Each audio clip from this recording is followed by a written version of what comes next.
When we talk about future, we often talk about innovation like AI, their progress, and the possibilities around it. But there's quite a question that we rarely ask as to who gets to shape that future. Do we realize the future is only as good as the people who are empowered to shape that? Hold on to that thought. Before I go any further, I want to share something personal. I still remember as a little girl, I was someone who was full of questions and very curious. I always used to wonder as to why some doors are open for certain people and closed for others, and why some voices always get heard first, and more importantly, why the world is designed for someone else's story and not mine. Even when all these thoughts were battling in my head, one thing I knew is I didn't want to inherit a script. I wanted to write my own. I wanted to know who I was beyond those expectations and build my own identity. I wanted to grow a life which is shaped out of choices and not out of conditioning.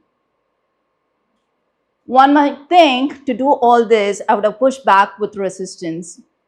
I didn't. Rather, I pushed forward with intention. Every time when they said that this is what the limit of a girl is, I expanded. And when they said or expected boys to lead, I stepped forward. Growing up, I've heard a lot of times that what boys are capable of doing and what girls can't. And whenever I heard that, I challenged, not because I wanted to prove a point or I wanted to prove anyone wrong. Just that I simply refused to shrink into those expectations around me. I knew I had to believe in myself, own my skills, and I had to be confident. And this belief of mine shaped my early career. Every time, like 10, 15 years back, every time I walked into meeting rooms, it was filled with men, hardly any women there. And most often, I was the only woman speaking. And every time I spoke, I knew I wasn't sharing an opinion. I was widening the doorway for every woman who would walk in after me. But the life is a unique way to test the foundation of your strength. Years later, when I was pregnant with my daughter, I still remember that day. It was just another day. I was at work. I was in a meeting. And all of a sudden, I had to be rushed to the hospital where I delivered my daughter prematurely at 7 months. She was just about 1 kg. For a first-time mother, it was super scary. She was probably slightly bigger than my palm size. And it was extremely scary for us. My daughter spent a month fighting in NICU. During that period, my then manager not once called to check how I was doing or how my daughter was doing. Though fully aware, I was rushed to the hospital from office. Instead, I got a call if I could do a client meeting. That very moment shook me. Not because of what happened to me, but it made me realize what most women silently endure. That silence really troubled me the most. Not the work pressure, not the workload, but the normalization of absence of humanity troubled me the most. When we build systems without empathy, it not only fails women, it fails the families and the future. In that hospital room, when I was balancing, on one hand, my premature birth baby, and on the other hand, the responsibility, those moments were very difficult. Because empathy was missing, flexibility was denied, and I was still expected to show up while life demanded something far more urgent things from me. Those experiences shaped my leadership. It made me realize leadership is not about those performance in those calm moments. It's revealed during the moments of vulnerability. It made one thing very clear, and I made a promise to myself: when I rise into leadership, I would lead differently. I would lead with empathy. I would lead with flexibility, and more importantly, with humanity. with full awareness that women should never have to choose between ambition and motherhood and between growth and guilt. While all of this was happening, life never paused even once for my ambition, and neither did my ambition pause for my life. All of us know that being a working mother isn't a role, it's an ecosystem. I've raised two beautiful children now, 15 and 12. They've seen me change roles like changing gears in a moving train. I have taken calls outside their school gate. I have helped them with their school assignments from airport launches across different time zones. They used to make fun of me when I used to review business proposal in one hand while cooking their favorite dish and packing lunch in the other. I've traveled across the globe managing work, family, and leadership simultaneously. For me, this was never a chaos. This was my universe in progress, or this was my universe in motion. As my journey progressed, I realized something very striking, that the field shaping tomorrow, artificial intelligence, had very few women shaping it. So I made a choice that I wouldn't be a spectator, I would be a contributor.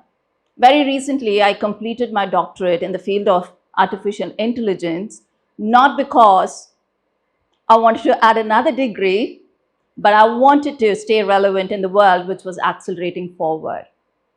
I wanted to lead with competence and conviction. And more importantly, I wanted to remind every young girl that the future of technology is incomplete without women at the forefront.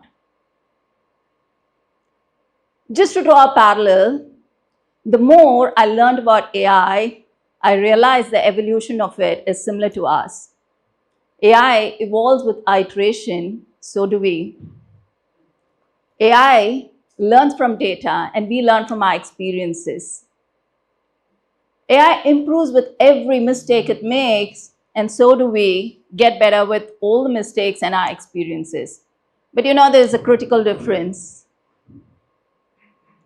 AI systems are only as inclusive as the data which is fed into it. And our future is only as inclusive as the voices we choose to include today.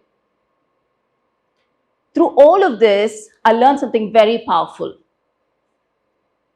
that every universe has its shadow, and mine showed up as fear.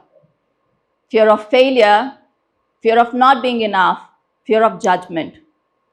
But I slowly realized this shadow weren't barriers, they were signals. They were signals that something needed attention, something needed change, something needed courage, and something needed growth.